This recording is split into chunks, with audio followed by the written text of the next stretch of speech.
नमस्कार विद्यार्थी मित्रांनो, आजच्या चालू घडामोडीच्या भागामध्ये तुम्हा सर्वांचं मनपूर्वक स्वागत आणि मी असिस्टंट प्रोफेसर रमेश घोरपडे। विद्यार्थी मित्रांनो, आजच्या भागामध्ये आपण आजचे जे काही महत्त्वाचे प्रश्न असतील ते प्रश्न बघणार आहोत। त्यासाठी कुठेही जाऊ नका, व्यवस्थित आपले हे जे लेक्चर्स आहेत हे दररोज आपण आपल्या चॅनलला अपलोड करत असतो आणि या लेक्चरमध्ये तुम्हाला 10 क्वेश्चन बघायला मिळतात।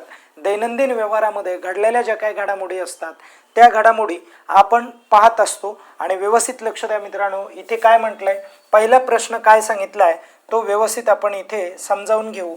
बघा, 77व्या प्रजासत्ताक दिनाची मुख्य थीम काय आहे, अशा स्वरूपाचा तुम्हाला जो काय प्रश्न आहे हा प्रश्न विचारला जाईल।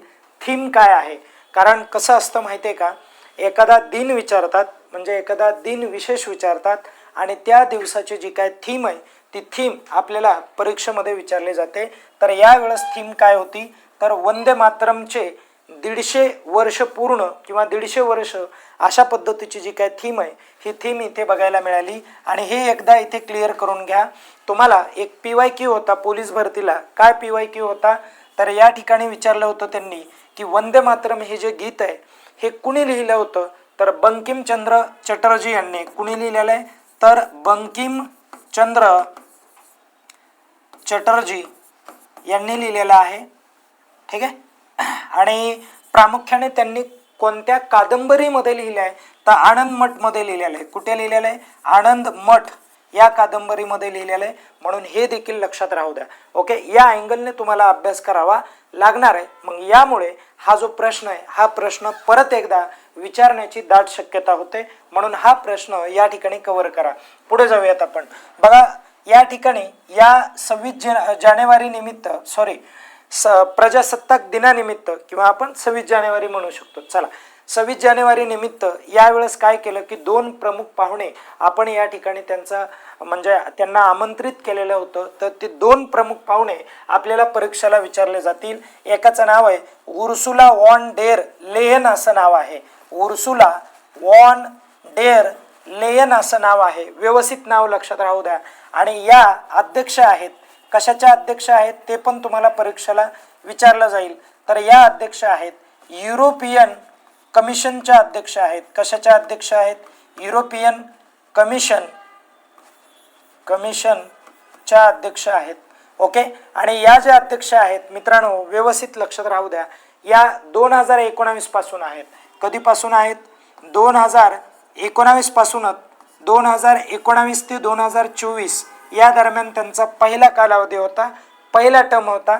आणि इथे काय केलं माहिती आहे का त्यांनी, म्हणजे ब्रिटिश संसदेने की जुलै 2024ला यांची परत नव्याने एकदा सेकंड टर्मसाठी निवड केली आणि या आता कुठपर्यंत या पदावरती राहतील, 2029 पर्यंत या पदावरती राहतील। यावरती मागे पण आपण एकदा प्रश्न दिला होता किंवा आपण प्रश्न घेतला होता। ओके, लक्षात राहू द्या। आता पुढे जाऊयात, नंतरचा प्रश्न आपण समजून घेऊयात। अँटोनियो कोस्टा हे जे आहेत, अँटोनियो कोस्टा यांच्याविषयी आपल्याला समजून घ्यायचं आहे। हे देखील या ठिकाणी आमंत्रित केलेले प्रमुख पाहुणे आहेत। आणि हे जे पाहुणे आहेत हे कुठले आहेत, तर हे या ठिकाणी प्रामुख्याने यांचा जर आपण विचार केला तर अध्यक्षच राहिलेले आहेत। कशाचे अध्यक्ष ते एकदा क्लिअर करूयात, तर युरोपियन काउन्सिलचे आहेत, हे एक लक्षात राहू द्या, काउन्सिल। Okay, council. आणि तुम्हाला असं देखील विचारलं जाईल की उर्सुला वॉन डेर लेयन या ज्या आहेत या कोणत्या देशाच्या आहेत, तर या ब्रुसवेल या देशाच्या आहेत, ठीक आहे, ब्रुसवेल या देशाच्या आहेत। आणि हे पोर्तुगीज जे आहे, पोर्तुगाल, या पोर्तुगाल देशाचे 9 वर्ष पंतप्रधान राहिले होते। 9 वर्ष म्हणजे कोणत्या दरम्यान राहिले होते, तर 2015 पासून 2024 पर्यंत या ठिकाणी पंतप्रधान म्हणून त्यांनी काय केलं होतं, काम पाहिलं होतं। कोणत्या देशाचं, तर प्रामुख्याने पोर्तुगाल या देशाचं पाहिलं होतं। आणि पुढे जाऊयात आपण, तर विद्यार्थी मित्रांनो हे देखील लक्षात राहू द्या, 2004ला हे जे युरोपियनची जी काय संसद आहे बघा, ओके, युरोपियन जी काय संसद आहे या संघाची, तर याचे प्रामुख्याने सदस्य राहिले होते. सदस्य कधी राहिले होते? 2004 ते 2005 या वर्षादरम्यान. कळालं सर्वांना? अशा पद्धतीने ही माहिती आहे, ही देखील लक्षात राहू द्या. पुढे जाऊयात. नुकतेच निधन पावलेले मार्क टली हे लक्षात राहू द्या. मार्क टली यांचं एक पुस्तक आहे, तर Amritsar Mrs Gandhi's last battle हे पुस्तक जे आहे हे त्यांनी कोणासोबत लिहिलं होतं, म्हणजे संयुक्तिक लेखक आहेत. कोणासोबत लिहिलं होतं? तर प्रामुख्याने हे नाव तुम्हाला सांगावं लागेल, सतीश जेकब यांच्यासोबत ते लिहिलेलं पुस्तक होतं. पुढे जाऊयात आपण. नंतरचा आपला जो काय प्रश्न आहे तो प्रश्न एकदा क्लिअर करूयात. वडूज या ठिकाणचे, वडूज म्हणजे हे सातारा आलं, वडूज येथील सुपुत्र ज्यांचं नाव आहे कर्नल आदित्य घाडगे यांना कोणता शौर्य पुरस्कार मिळाला ते तुम्हाला सांगायचं आहे. जाहीर झाला जो 25 जानेवारीला जाहीर झाला होता. किती जानेवारीला? 25 जानेवारी या दिवशी जाहीर झाला. तर याचं करेक्ट उत्तर काय आहे? शौर्य चक्र हा पुरस्कार दिला आणि हा शांतताकालीन शौर्य पुरस्कारामध्ये येणारा पुरस्कार आहे, म्हणून हे देखील लक्षात राहू द्या. पुढे जाऊयात आपण. नंतरचा प्रश्न पाहूयात. बघा, पालघर जिल्ह्यातील आदिवासी समाजाचे प्रसिद्ध तारफा वादक, कोणते वादक? तारफा वादक, ज्यांचं नाव आहे तर भिकल्या लाडक्या धिंडा अशा पद्धतीचं नाव आहे, आणि यांना 2026 साठी कोणत्या पुरस्काराने सन्मानित करण्यात आलंय? तर याचं करेक्ट उत्तर काय आहे? तर पद्मश्री या पुरस्काराने सन्मानित करण्यात आलेला आहे. आणि आदिवासी जमातीची जी वारली जमात आहे आदिवासी समाजामध्ये, तर 400 वर्षापासून मित्रांनो असलेली जी काय परंपरा आहे, ही परंपरा या ठिकाणी या व्यक्तीच्या माध्यमातून जोपासली जात आहे. आणि ही खूप मोठी गोष्ट आहे की अशा व्यक्तींना आपण काय करतो? पुरस्कार देतो, पद्म पुरस्कार. आणि आवर्जून आपलं पद्म पुरस्काराच्या संदर्भामधलं जे लेक्चर आहे हे अर्ध्या तासाचं लेक्चर केलंय. आवर्जून ते बघा, A to Z लेक्चर. तिथे तुम्हाला 1 मार्काचा तरी फायदा होणार 100%. आपण जाऊयात पुढे. नंतरचा भाग बघूयात. आंतरराष्ट्रीय स्पर्धा विभाग मध्ये सर्वोत्कृष्ट चित्रपट जो आहे हा चित्रपट कोणता ठरला? तर हा जो इथं लक्षात घ्या, आंतरराष्ट्रीय स्पर्धा विभाग या विभागाच्या अंतर्गत सर्वोत्कृष्ट चित्रपट म्हणून पुरस्कार दिलाय. तर हे क्लिअर करा की पुणे आंतरराष्ट्रीय चित्रपट महोत्सव जो 2026 ला पार पडला, या महोत्सवामध्ये 2 विभागामध्ये हे पुरस्कार दिले जातात. पहिला विभाग कोणता? आंतरराष्ट्रीय स्पर्धा विभाग आहे, आणि दुसरा विभाग आहे महाराष्ट्र चित्रपट स्पर्धा विभाग, ज्याला संत तुकाराम महाराज पुरस्कार असं म्हटलं जातं. तर हे पुरस्कार देण्यात येतात या 2 विभागाच्या माध्यमातून. तर विद्यार्थी मित्रांनो लक्षात ठेवा, हा जो विभाग आहे हा पहिल्या विभागाने कुणाला मिळालाय? कोणता चित्रपट हा उत्कृष्ट चित्रपट म्हणून नावारूपाला आला? तर द एलिशियन फील्ड नावाचा हा चित्रपट आहे, आणि हा चित्रपट सर्वोत्कृष्ट चित्रपट ठरला. आणि ज्याचे दिग्दर्शक कोण? तर प्रदीप कुबराह हे त्यांचे दिग्दर्शक आहेत. यांनी हा डिरेक्ट केलेला पिक्चर आहे, म्हणून ते देखील लक्षात राहू द्या.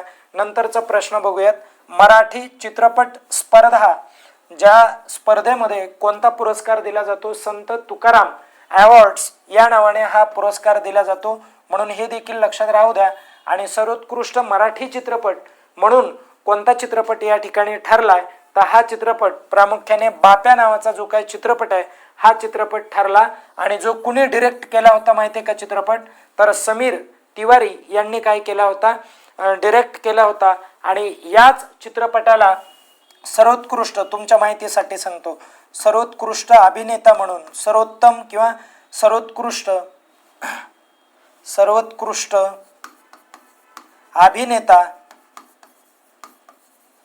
अभिनेता आणि प्लस अभिनेत्री म्हणून या चित्रपटामधल्या या हिरोंना किंवा हिरोईनला काय करण्यात आलेला आहे? पुरस्कार देण्यात आलेला आहे. अभिनेत्री. ओके, लक्षात राहू द्या. मग हे तुम्ही बघून घ्या.